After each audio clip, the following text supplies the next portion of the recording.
Ibu ayah, inflasi ni memang kita tak nampak, tapi kesan dia ada.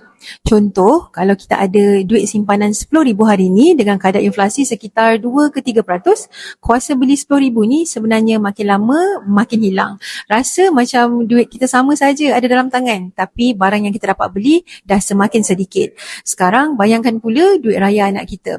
Kalau 2 tahun lepas kita alihkan duit raya anak kita kepada emas dengan 401 gram, hari ini simpanan mereka telah pun naik nilai kepada RM700 untuk setiap gram emas yang mereka dah miliki. Kalau kita baru nak mulakan simpanan emas untuk anak-anak ni tahun ni, sempena raya ni, sebenarnya okey saja sebab 2 tahun akan datang emas mereka akan tetap makin mahal daripada hari ni.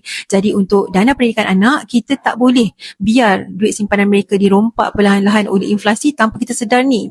Raya ni mula tukar sebahagian duit raya kepada emas. Mula kecil tak apa, yang penting kita dah ambil tindakan hari ini untuk mula lindungi masa depan anak-anak kita daripada sekarang. Untuk lebih ilmu simpanan emas, boleh terus follow saya.